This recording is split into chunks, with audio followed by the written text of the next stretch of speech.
واللیل اذا سجا ما ودعك ربك وما قلى وللآخرة خير لك من الأولى. شب گریزاں ہوگی آخر جلوائے خورشید سے، یہ چمن معمور ہوگا نغمائے توحید سے.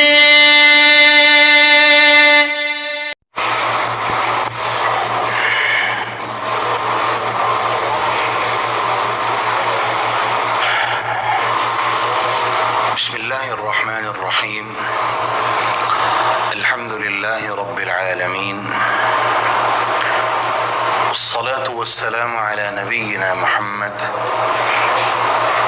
عليه أفضل الصلاة وأتم التسليم، وسلم تسليما كثيرا مزيدا. أما بعد، فأعوذ بالله من الشيطان الرجيم.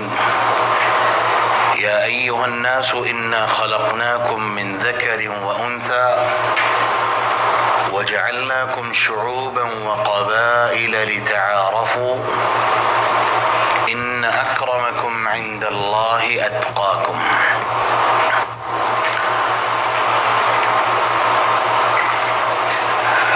جیسا کہ فہیم بھائی نے بتایا کہ زیادہ وقت نہیں لیا جائے گا، چند منٹ میں کچھ گزارشات، کچھ نصیحتیں سب کے لیے، اور خاص طور پہ آج کی مجلس کے جو دلہا ہیں ہمارے محترم محمد یحییٰ بھائی، ان کے لیے اس دعا کے ساتھ کہ اللہ رب العالمین اس کی نئی زندگی کو اپنی رحمتوں اور برکتوں سے بھر دے. ان دونوں کے درمیان بہت ساری محبتیں، مودتیں، چاہتیں اللہ رب العالمین پیدا فرمائے. رسول اللہ صلی اللہ علیہ وسلم تو دعا دیا کرتے تھے کہ بارک اللہ لکما وعلیکما وجمع بینکما فی خیر، کہ اللہ تم دونوں کو برکت دے، تم دونوں کے اوپر برکتیں نازل کرے، وجمع بینکما فی خیر، اور اللہ تم دونوں کو خیر پر جمع فرمائے. میرا ایک سوال ہے، اس سوال سے میں اپنی گفتگو شروع کرنا چاہوں گا. آپ سب ماشاءاللہ غیر شادی شدہ تو نہیں، چھوٹے بچے ہی خیر ہوں گے. شادی کیا ہے؟ ایک سوال ہے میرا آپ سے، شادی کیا ہے؟ کوئی جواب دے گا مجھے اس چیز کا؟ دو خاندانوں کا ملاپ. جی آپ جی؟ دو گھروں کے بیچ میں کمٹمنٹ. جی کوئی اور بھائی کو اپنا اوپینین دے گا؟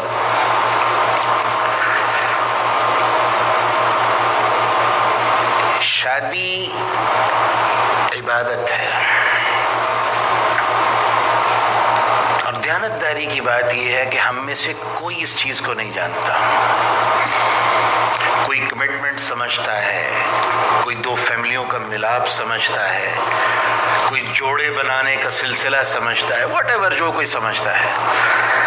اصل میں یہ اللہ کے شعائروں میں سے ایک شعیرہ ہے، اور شاعر اسے کہتے ہیں جو اللہ کا حکم ہو اور اس کے ماننے کی پابندی اور ذمہ داری اللہ رب العزت نے ہم پہ عائد کی ہو، اور اس کو قبول کر کے، اس کو مان کے، اس کو تسلیم کر کے انسان اس کو عبادت سمجھتا ہو اور لے کے چلتا ہو. شادی عبادت ہے. یہی وجہ ہے کہ ہم نے جب اس کے مقصد کو ہی نہیں سمجھا، اس کی اصل کو ہی نہیں سمجھا، یہیں سے ساری خرابیوں کا آغاز ہو جاتا ہے. ہم نماز کو عبادت سمجھتے ہیں، اور اللہ کی توفیق سے ہر کوئی کوشش کرتا ہے کہ میں نماز جب بھی پڑھوں اچھی پڑھوں. حج کو عبادت سمجھتے ہیں، اچھا ادا کرنے کی کوشش کرتے ہیں. زکوٰۃ کو اب عبادت سمجھتے ہیں، بہترین طرح سے ادا کرنے کی کوشش کرتے ہیں. یہ بھی ایک عبادت ہے.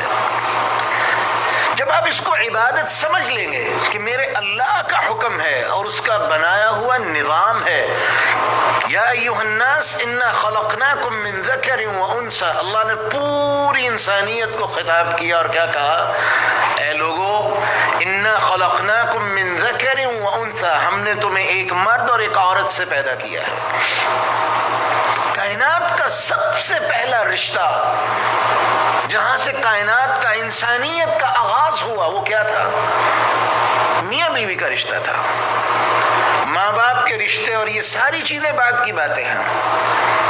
یہی وجہ ہے کہ اللہ رب العزت نے اپنی کتاب قرآن مجید میں ایک بہت بڑی بات کہی ہے جو کسی دوسرے رشتے کے بارے میں نہیں کہی ہے۔ کون سی بات؟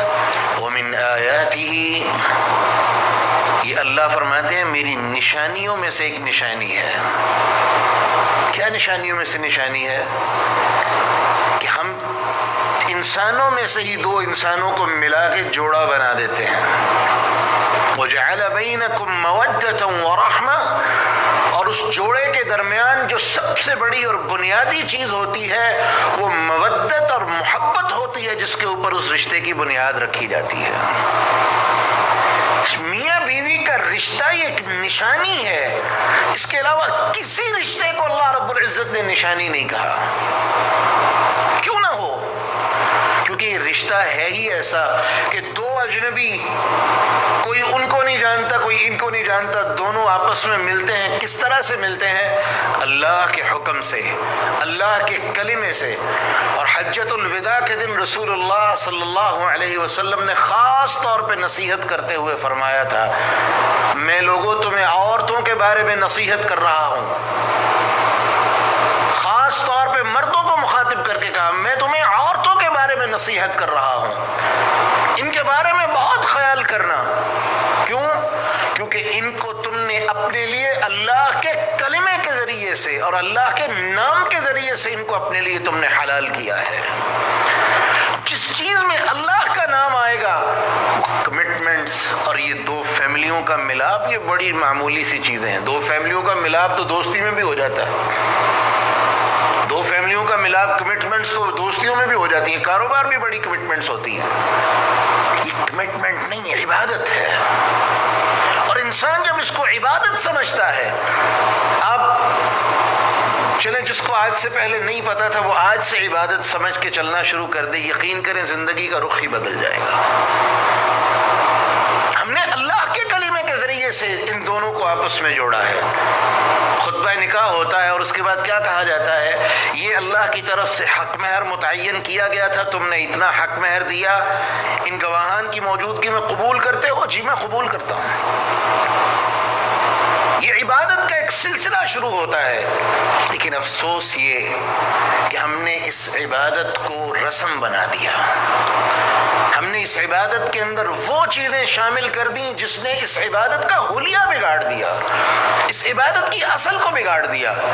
اور جس طرح مختلف احادیث میں عبادات کے بارے میں آتا ہے کہ جب نماز صحیح نہیں ہوتی، روزہ صحیح نہیں ہوتا، حج صحیح نہیں ہوتا، زکوٰۃ صحیح نہیں ہوتی، تو اس کے منہ پہ مار دی جاتی ہے اور وہ بد دعا کرتی ہے، اس کی تباہی اور بربادی کی بد دعا کرتی ہے۔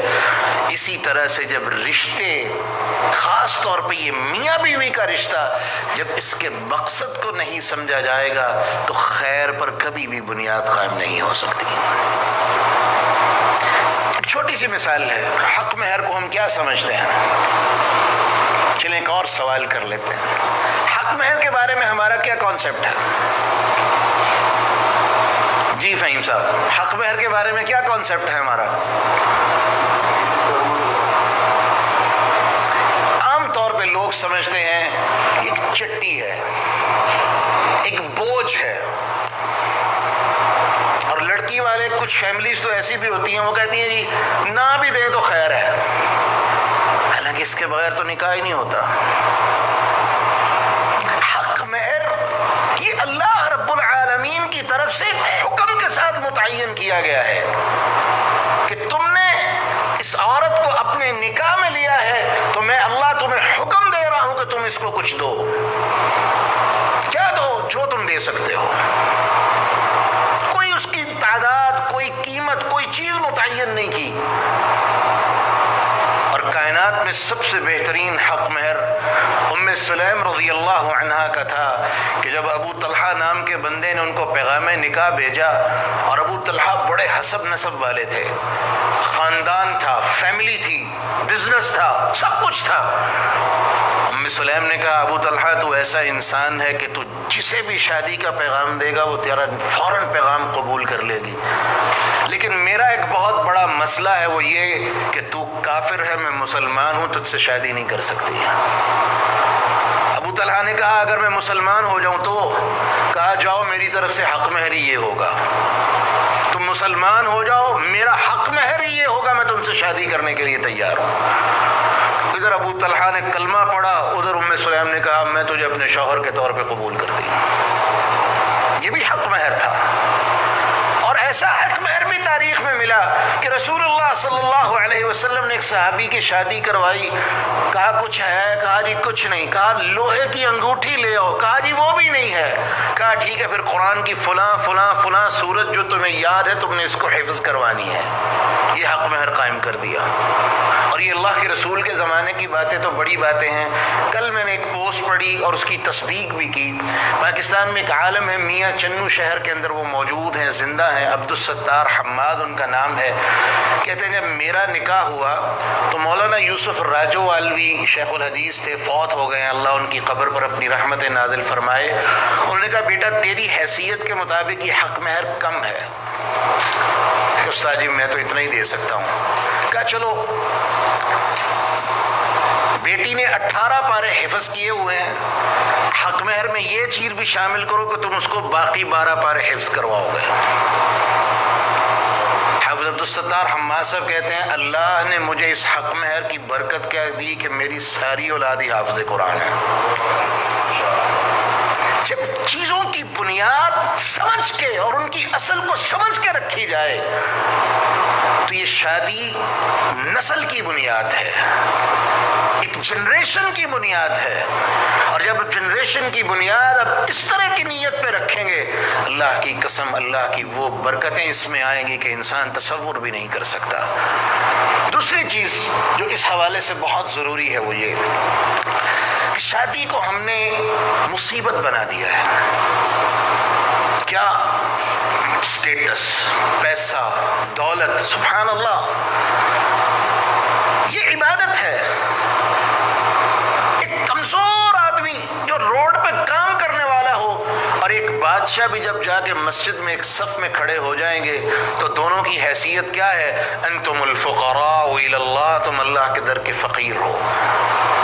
شادی عبادت ہے. عبادت میں اسٹیٹس، پیسہ، دولت یہ چیزیں نہیں دیکھی جاتی. عبادت میں تقویٰ دیکھا جاتا ہے، عبادت میں اچھی نیت دیکھی جاتی ہے، عبادت میں انسان کی اچھی زندگی کا طرز عمل دیکھا جاتا ہے. اسی لیے رسول اللہ صلی اللہ علیہ وسلم نے فرمایا تھا عورت کے ساتھ 4 بنیادی ریزنز ہیں جس کی وجہ سے عورتوں کے ساتھ نکاح کیا جاتا ہے. جمالیہ، خوبصورتی سے، حسب نسب، دولت، دین، 4 چیزیں ہیں. کوئی خوبصورتی دیکھتا ہے، کوئی خاندان اور فیملی دیکھتا ہے، کوئی پیسہ دیکھتا ہے، کوئی دین دیکھتا ہے. اللہ کے رسول نے فرمایا فَاظْفَرْ بِذَاتِ الدِّينِ، پیسے کو بھی نہ دیکھنا، مال کو بھی نہ دیکھنا، فیملی کی پرواہ بھی نہ کرنا. دین آ گیا ہے، دین کی بات آ گئی ہے، فوراً قبول کر لینا. اور ساتھ تنبیہ کر دی اگر تم کسی دین والے کو معمولی اور حقیر سمجھ کے ٹھکرا دو گے تکن فتنة فی الارض وفساد عریض، تو جان لو پھر زمین میں فتنے اور فسادات پیدا ہوں گے، رشتوں میں خیر باقی نہیں رہے گی. اور میں یہ واقعہ ضرور سنانا چاہوں گا جلیبیب صحابی کا. یہ غلام تھے اور انتہائی کمزور اور شکل و صورت بھی کوئی نہیں تھی، یہاں تک کہ مدینہ کے لوگوں نے اعلان کر رکھا تھا کہ جلیبیب کو کوئی گھر میں نہ داخل ہونے دے. کمزور تھے بیچارے، جاتے کچھ کھانے کے لیے مانگ لیتے، کچھ مانگ لیتے دے دو، لوگ تنگ پڑ جاتے تھے. لیکن جلیبیب سے محبت کرنے والے کون تھے؟ محمد الرسول اللہ صلی اللہ علیہ وسلم. آقا علیہ الصلوۃ والسلام نے ایک انصاری کو کہا مجھ سے اپنی بیٹی کی شادی کرو گے؟ اس نے کہا اللہ کے رسول آپ کو کون انکار کرے گا؟ بسم اللہ۔ کہا میں اپنے لیے نہیں چاہتا، میں جلیبیب کے لیے چاہتا ہوں۔ وہ انصاری جتنے جوشیلے تھے اتنے ہی ٹھنڈے ہو گئے کہ اللہ کے رسول مشورہ کر کے بتاؤں گا۔ ادھر جلیبیب کو پوچھا، کہا جلیبیب تیری شادی کرنا چاہتا ہوں۔ کہ اللہ کے رسول مجھے کس نے دینی ہے، میری تو کوئی قیمت نہیں ہے۔ لیکن اللہ کے رسول نے جلیبیب کی دینداری دیکھی تھی تو کیا کہا تھا؟ انت لست بکاس عند اللہ، تو دنیا کی بات نہ کر، اللہ کے میزان میں تیرا بڑا ہی وزن اور ویلیو ہے، اللہ کے ہاں تیری بڑی ہی ویلیو ہے، کیونکہ تو دین والا ہے۔ اس صحابی نے گھر میں مشورہ کیا، اس صحابی کی بیوی نے کہا نہ جلیبیب کا تو نام بھی نہ لو۔ لیکن وہ خاتون جس کے لیے رشتہ گیا تھا اس نے کہا بات سنو، رشتہ جلیبیب نے بھیجا ہے کہ اللہ کے رسول نے بھیجا ہے؟ کہ اللہ کے رسول نے رشتے کی بات کی ہے۔ تو کہا اس سے بڑی خیر کیا ہو سکتی ہے کہ محمد میرے لیے رشتہ بھیج رہے ہیں صلی اللہ علیہ وسلم۔ نہ جلیبیب کو دیکھو، نہ اس کی حالت کو دیکھو، نہ اس کے معاملات کو دیکھو، فوراً ہاں کر دو۔ مجھے یقین ہے کہ اللہ اتنی برکت دے گا کہ تمہارے وہم و گمان میں بھی نہ ہوگی۔ نکاح ہوا تو رسول اللہ صلی اللہ علیہ وسلم نے دعا دی، اللہم صب علیہ الخیر صبا صبا ولا تجعل عیشہ کدا کدا، اللہ خیر اس پہ کھول دے، خیر اس پہ انڈیل دے، ولا تجعل عیشہ کدا کدا، اور اس کی زندگی کو تنگ نہ کرنا۔ صحابہ کہتے ہیں پھر ایک وقت آیا کہ ہم جلیبیب کو دیکھ کے رشک کیا کرتے تھے، مال بھی اللہ نے دیا، عزت بھی دی، اور جلیبیب اللہ کے رستے میں جہاد کرتے ہوئے شہید ہوئے۔ اور اللہ کے رسول نے اس وقت کیا کہا تھا؟ یہ غلام، یہ جلیبیب غلام تھا، معمولی انسان جس کو کوئی مدینہ میں دیکھنے کا روادار نہیں تھا۔ یہ وہی جلیبیب ہے جس کو اللہ کے رسول نے یہ کہہ کے عزت دی، جلیبیب تو مجھ میں سے ہے، میں تجھ میں سے ہوں۔ اس سے بڑی بات کیا ہوگی؟ خاندان کی بات کر لیں، سیدہ صفیہ رضی اللہ عنہ کی بیٹی، اللہ کے رسول کی کزن، پھوپھی کی بیٹی، یہ زید بن حارثہ رضی اللہ عنہ، اللہ کے رسول کے غلام، کالے غلام، آزاد کردہ غلام۔ اللہ کے رسول کا خاندان کائنات کا سب سے بہترین خاندان، اللہ کے رسول نے اس غلام سے شادی کروا دی۔ کیوں؟ کیونکہ زید دین میں بہترین تھے، زید عمل میں بہترین تھے، اللہ کے ہاں مقام میں بہترین تھے۔ تو محترم دوسری بات یہ ہے کہ ہم نے جو شادی کو وبا بنا دیا ہے، مصیبت بنا دیا ہے، وبال بنا دیا ہے، شادی کا یہ مقصد نہیں تھا۔ ایک تصور کریں، اگر عبادت کو بھی اسی طرح وبال بنا دیا جائے، 1,00,000 ریال کا حج کر دیا جائے، کون حج کرے گا؟ مسجد پہ جانے پہ ٹیکس لگا دیا جائے، کوئی مسجد نماز پڑھنے جائے گا؟ کوئی نہیں، لوگ نماز چھوڑ دیں گے۔ یہ عبادت ہے۔ ہم نے حق مہر کے نام پہ اور شادی کے اخراجات کے نام پہ اتنی بدماشیاں کی ہیں کہ ہم نے شادیوں کو وبال بنا دیا ہے۔ اور آج اللہ کی قسم اسی چیز کا تو خمیازہ ہم بھگت رہے ہیں کہ زنا نام کی لعنت ہمارے معاشرے میں عام ہو چکی ہے، اور شادیاں اس کے لیے لمبی لمبی پلاننگز، لڑکے کے لیے شادی کا نام آتے ہی اس کو پوری زندگی کی فکر لاحق ہو جاتی ہے، جبکہ قرآن میں اللہ کیا وعدہ کر رہے ہیں؟ وَأَنكِحُوا الْأَيَامَ مِنكُمْ وَالصَّالِحِينَ مِنْ عِبَادِكُمْ وَإِمَائِكُمْ إِنْ يَكُونُوا فُقَرَاءَ يُغْنِيهِمُ اللَّهُ مِنْ فَضْلِهِ۔ یہاں ٹینشن کیا ہے کہ شادی سے پہلے بزنس ہوگا، جاب ہوگی، پیسہ ہوگا تو شادی ہوگی۔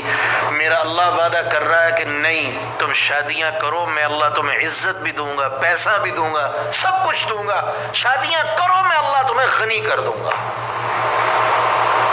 ہم نے الٹ کر دیا، نتیجہ آج آپ کے سامنے ہے۔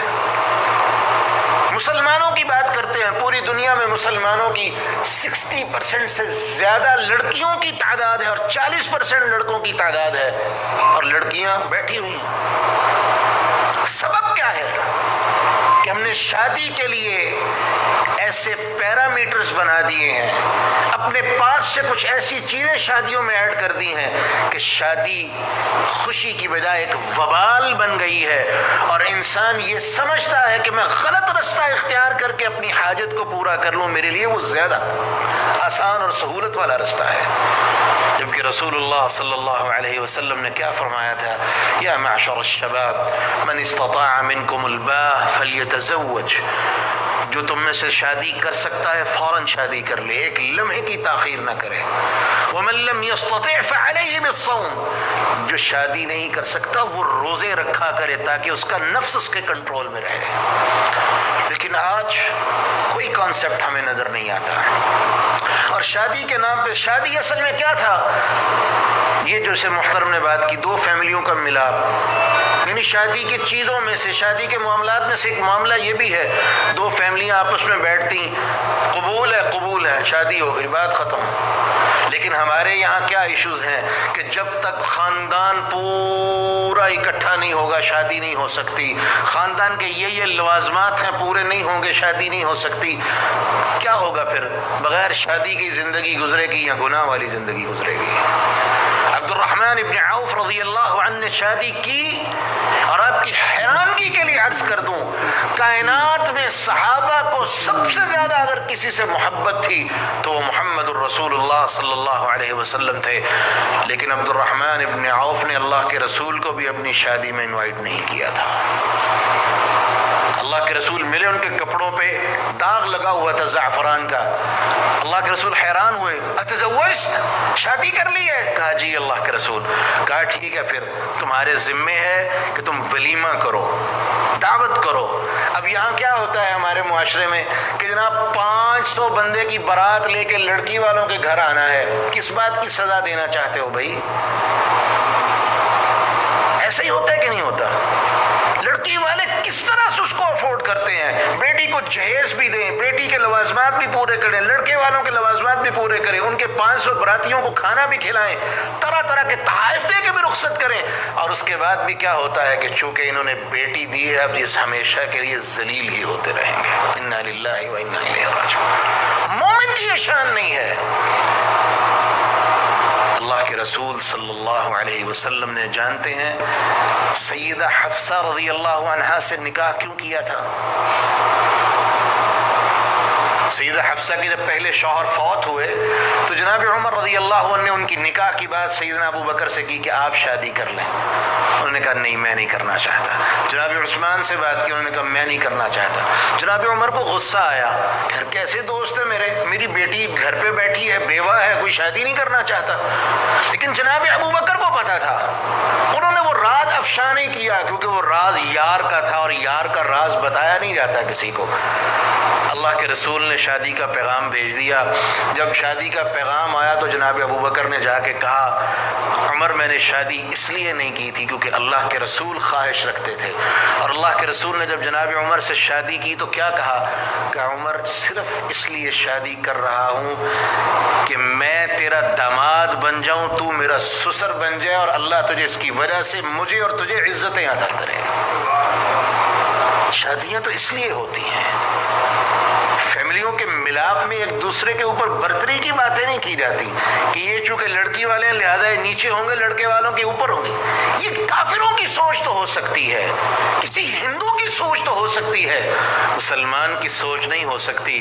بلکہ سلف صالحین تو کہا کرتے تھے کہ تمہارے ماں باپ 3 ہیں، ایک وہ جن کی وجہ سے تم دنیا میں آئے ہو، ایک وہ جنہوں نے تمہیں اپنی بیٹی دی ہے، اور ایک وہ جنہوں نے تمہاری تعلیم و تربیت کا بندوبست کیا اور تمہیں سیکھا، سکھایا، تعلیم دی، تمہیں پڑھایا لکھایا، تمہارا استاد۔ یہ تمہارے ماں اور باپ ہیں، تمہارے ذمہ لازم ہے کہ ان کا احترام کرو۔ تیسری اور آخری چیز، شادی کا جو مقصد ہے وہ یہ 2 مقصد شریعت نے بیان کیے ہیں۔ نمبر 1، اپنے آپ کو گناہ سے بچانا، حرام سے بچانا۔ یہ ایک فطرتی بات ہے، انسان کے اندر اللہ رب العزت نے اس چیز کی خواہش رکھی ہے، کوئی انسان اس کا انکار نہیں کر سکتا، کوئی انسان اس کا انکار نہیں کر سکتا، کیونکہ یہ چیز اللہ رب العزت نے انسان کی زندگی کا جز بنائی ہے، اس کی ضرورت انسان میں پیدا کی ہے۔ تو اسلام نے شادی کا بندوبست کیا، اور کیا کہا اللہ کے رسول نے فرمایا میاں بیوی جب آپس میں ایک دوسرے کے پاس جاتے ہیں، یہ ان کا ملنا بھی اللہ کے ہاں عبادت شمار ہوتا ہے۔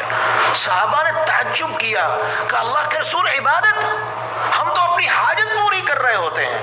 فرمایا ایک بات بتاؤ، اگر یہی کام تم حرام جگہ پہ کرو تو تمہیں گناہ ہوگا کہ نہیں ہوگا؟ کہا جی اللہ کے رسول بالکل گناہ ہوگا۔ تو فرمایا یہی کام تم حلال جگہ پہ کرو، اللہ تمہیں اس کا اجر و ثواب عطا کریں گے، تمہیں عبادت کا اجر عطا کریں گے، کیونکہ تم نے اللہ کے حکم سے دور رہتے ہوئے اپنے آپ کو حرام سے بھی بچایا اور اپنی حاجت اور ضرورت کو وہاں پورا کیا جہاں اللہ نے تمہیں اس کی اجازت دی تھی۔ اس چیز کو بھی اللہ نے عبادت بنا دیا ہے۔ تو پہلا مقصد اللہ کے رسول نے جو نکاح کا مقصد بیان کیا وہ کیا؟ اپنے آپ کی، اپنے نفس کی، اپنی عزت کی حفاظت کرنا، اپنے آپ کو گمراہ سے، گمراہی کے رستے سے، گناہ کے رستے سے، زنا کے رستے سے بچا کے رکھنا۔ اور دوسری چیز اولاد کی طلب۔ رسول اللہ صلی اللہ علیہ وسلم نے فرمایا تزوجوا الودود الولود فإنی بکم مکاثر الامم۔ لوگوں شادیاں کرتے وقت یہ چیز دیکھا کرو، ایسی فیملی میں شادیاں کیا کرو جن کے بچے زیادہ ہوں۔ کیوں؟ کیونکہ ایک فطرتی بات ہے، جس فیملی کے بچے زیادہ ہوں اس فیملی میں اللہ نے برکت رکھی ہوتی ہے، نسل آگے زیادہ چلتی ہے۔ تو فرمایا ایسی فیملیوں میں شادی کرو جو محبت کرنے والی بھی ہوں اور اللہ رب العزت ان سے زیادہ اولاد عطا کرے۔ کیوں؟ کیونکہ فرمایا انی بکم مکاثر الامم، تمہاری تعداد زیادہ ہوگی تو اصل میں میری امت کی تعداد زیادہ ہوگی، اور میں کل قیامت کے دن ساری امتوں پر اس اعتبار سے فخر کروں گا کہ میری امت کی تعداد زیادہ ہے، میری امت کی تعداد زیادہ ہے۔ یہ کفار نے ہمیں سلوگن دے دیا بچے دو ہی اچھے، مسلمان کا یہ طرز عمل نہیں ہے۔ انس رضی اللہ عنہ، اللہ کے رسول نے 2 دعائیں دی تھیں، اللہ انس کو خوب مال دے اور خوب اولاد دے۔ جناب انس کہتے ہیں اللہ کی قسم میرے پاس اللہ نے مجھے اتنا مال دیا کہ میں کبھی گن ہی نہیں سکا، اور اولاد کہتے ہیں اللہ نے مجھے اتنی اولاد دی کہ مجھے اپنے بچوں کے نام تک یاد نہیں رہتے تھے۔ کیوں؟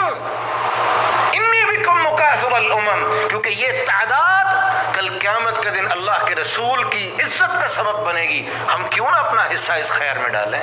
اور جناب عمر رضی اللہ عنہ کی بات تو میں ضرور بیان کروں گا۔ 53 سال کی عمر میں بیوی کا انتقال ہوا تو سیدنا علی رضی اللہ عنہ نے اپنی 10 سالہ بیٹی سیدہ فاطمہ ان کا نام تھا، یا ایک روایت میں ام کلثوم نام آتا ہے، ان کا نکاح کرنے کی پیشکش کی۔ تو جناب عمر نے یہ پیشکش قبول کی تو کہا صرف 2 وجوہات کی بنا پر یہ پیشکش قبول کر رہا ہوں۔ نمبر 1، کہیں میں گمراہ نہ ہو جاؤں، میرے اندر اس چیز کی خواہش اور حاجت موجود ہے، اور کہیں ایسا نہ ہو کہ میرے پاس میری بیوی موجود نہ ہو اور میں کہیں غلط رستے پہ چل نکلوں۔ یہ عمر کہہ رہے ہیں رضی اللہ عنہ۔ اور دوسرا فرمایا میں یہ چاہتا ہوں اللہ مجھے اور اولاد دے تاکہ میری وجہ سے رسول اللہ صلی اللہ علیہ وسلم فخر کر سکیں۔ تو دوسرا مقصد شریعت نے جو بیان کیا ہے وہ اولاد ہے، اور اللہ رب العزت نے قرآن مجید میں اس کا سلسلہ بیان کیا کہ دونوں میاں بیوی مل کے اللہ سے دعا کرتے ہیں۔ وہ کیا دعا کرتے ہیں؟ ربنا هب لنا من ازواجنا وذرياتنا قرة اعین واجعلنا للمتقین اماما۔ اللہ بیویاں بھی نیک دے اور پھر ان میں سے نیک اولاد دے، ایسی اولاد دے کہ للمتقین اماما، جو متقین کی امامت کرنے والی اور صلحاء کی امامت کرنے والی اولاد ہو جائے۔ تو میرے محترم، جیسے شروع میں وعدہ کیا تھا کہ زیادہ وقت نہیں لوں گا ورنہ یہ موضوع تو بہت لمبا ہے، چند گزارشات آپ کی خدمت میں رکھی ہیں، مختصر ان کو پھر دہرا دوں کہ شادی عبادت ہے، اس کو عبادت سمجھ کے چلیے۔ اور دوسری بات، شادی کا مقصد جو ہے وہ اپنے آپ کو گناہ سے بچانا اور اللہ رب العزت سے اولاد کی طلب کرنا ہے۔ جیسے میں نے شروع میں عرض کیا کہ یہ نسل کی بنیاد ہے، اور جب نسل کی بنیاد اللہ رب العالمین کے تقوی پہ ہوگی تو یہ خیر کے سلسلے چلتے نکلیں گے۔ دوسری اور آخری چیز، خاص طور پہ اب دولہے اور دلہن کے لیے، واللہ اعلم میری آواز وہاں جا رہی ہے کہ نہیں، لیکن کسی ذریعے سے ان کو یہ پہنچا دیجیے لیجئے گا، دلہے کے ذمے ہے کہ وہ اپنی بیوی کا خیال رکھے، اس کو مارے نہ، اس کی توہین نہ کرے۔ غلطیاں ہر انسان میں ہوتی ہیں۔ دیکھیں جب ہم کہتے ہیں نا قبول ہے، تو یہ نہیں ہوتا کہ جی میں نے صرف اچھائیاں قبول کی ہیں، نیگیٹیوز میں نے قبول نہیں کیے، یہ نہیں ہوتا۔ اب پازیٹیو اور نیگیٹو، اچھائی اور برائی دونوں طرف سے، جس کی جو اچھائیاں ہیں جو برائیاں ہیں اس کے ساتھ ہم قبول کرتے ہیں۔ کامیابی کس چیز کا نام ہے کہ کبھی غصہ آ بھی جاتا ہے تو انسان درگزر کر دے، اور خاص طور پہ مردوں کو رسول اللہ صلی اللہ علیہ وسلم نے نصیحت کی کہ ان کے ساتھ تم نے بڑی خیر خواہی کا معاملہ کرنا ہے، بڑی خیر خواہی کا معاملہ کرنا ہے، تم نے ان کے بارے میں اللہ سے بڑا ڈرتے رہنا ہے، کیونکہ اگر تم ان کے ساتھ ظلم اور زیادتی کرو گے تو تمہیں اللہ کے ہاں اس کا جواب دینا ہوگا۔ اور عورت کو بڑی باتیں اللہ کے رسول نے کہی، لیکن میں صرف ایک حدیث بیان کرنا چاہوں گا۔ ایک عورت اللہ کے رسول کے گھر آئی اور آ کے اس نے کہا، کچھ باتیں پوچھیں تو جانے لگی، تو اللہ کے رسول نے کہا ہاں سناؤ تمہارے شوہر کے ساتھ کیسے معاملات چل رہے ہیں؟ تو وہ لگی کچھ باتیں کرنے کہ وہ یوں ہے کہ وہ یہاں ہے۔ کہا میری بات سنو، زیادہ باتیں نہ کرو، صرف ایک بات اپنے پلے باندھ لو، فَإِنَّهُ جَنَّتُكِ وَنَارُكِ، تیرا شوہر اگر اس کی اطاعت کرتی رہے گی تو وہ تیری جنت ہے، اور اگر اپنے شوہر کی نافرمانی کرے گی تو وہ تیرے جہنم میں جانے کا ذریعہ اور سبب بن جائے گا۔ اور اللہ کے رسول نے تو ضمانت دی، فرمایا وہ عورت جو اپنے شوہر کے لیے اپنے آپ کو مطیع کر دے، اللہ کی عبادت کرنے والی ہو، اپنے آپ کو حرام سے بچانے والی ہو، رمضان کے روزے رکھنے والی ہو، کل قیامت کے دن اللہ رب العالمین سارے جنت کے دروازے کھول کے کہہ دیں گے یہ سارے دروازے کھلے ہیں، جس دروازے سے جنت میں جانا چاہتی ہے چلی جا۔ اتنا بڑا اجر و ثواب اللہ نے رکھا ہے، لیکن کس چیز میں؟ شادی کے بعد شوہر کی سب سے بڑی ذمہ داری، بیوی کی سب سے بڑی ذمہ داری اس کا شوہر ہے، ماں باپ بہن بھائی سب بعد میں، کیونکہ اللہ رب العالمین نے یہ رشتہ اس کے لیے اتنا بڑا بنا دیا ہے کہ آقا علیہ الصلوۃ والسلام فرماتے ہیں اگر اللہ رب العالمین کے بعد کسی کو سجدہ کرنے کا حکم دیتا ہوتا تو میں عورت کو حکم دیتا وہ اپنے شوہر کو سجدہ کرے، اور یہ معمولی بات نہیں ہے۔ جس طرح سے عورت کو نصیحتیں کی گئی ہیں اور سمجھایا گیا ہے، مرد کے لیے سب سے بڑی نصیحت وہ یہی ہے کہ وہ اللہ کا تقوی اختیار کرے۔ یہ کمزور ہیں، اور اللہ کے رسول صلی اللہ علیہ وسلم نے تو یہاں تک کہا، فرمایا یہ شیشے کے خوبصورت گلدانوں کی طرح ہیں کہ معمولی سی چوٹ بھی ان کو توڑ کے رکھ دیتی ہے، ان کی بڑی حفاظت کرنا۔ اور جب اللہ کے رسول نے یہ کہہ دیا کہ تم نے اللہ کے نام کے ساتھ ان کو اپنے لیے حلال کیا ہے، تو پھر ان کے جب تم کسی چیز کو اللہ کے نام سے حلال کر لو پھر اس میں کوئی ظلم اور زیادتی نہیں ہونی چاہیے۔ اس لیے دعا کر کے آج کی مجلس کا اختتام کرتا ہوں کہ اللہ رب العالمین ان دونوں کو آپس میں محبت عطا فرمائے، مودت عطا فرمائے۔ غلطیاں کوتاہیاں ہر انسان میں ہوتی ہیں، اللہ رب العالمین ان کو باہم اتفاق عطا فرمائے، سلوک اتفاق عطا فرمائے، اور غلطیوں کوتاہیوں سے درگزر کرنے کی توفیق عطا فرمائے۔ اللہ ان دونوں گھروں میں محبتیں پیدا فرمائے، ان دونوں گھروں کے درمیان محبت اور مودت کے سلسلے قائم فرمائے، اور اللہ رب العالمین شیطانوں کے شر سے، شریروں کے شر سے، حاسدوں کے حسد سے اللہ رب العالمین محفوظ فرمائے۔ اللہ رب العالمین ان دونوں گھروں پر اپنی خاص رحمت نازل فرمائے، اور بالخصوص لڑکی اور لڑکا، جیسے اللہ کے رسول کی دعا میں نے شروع میں بیان کی، اللہ رب العالمین ان دونوں کو بہت ساری برکتیں عطا فرمائے، ان کے اوپر برکتیں نازل فرمائے، ان کو خیر پر جمع فرمائے، شر سے محفوظ فرمائے، اور نیک نورینہ صالح اولاد عطا فرمائے۔ وآخر دعوانا ان الحمد للہ رب العالمین۔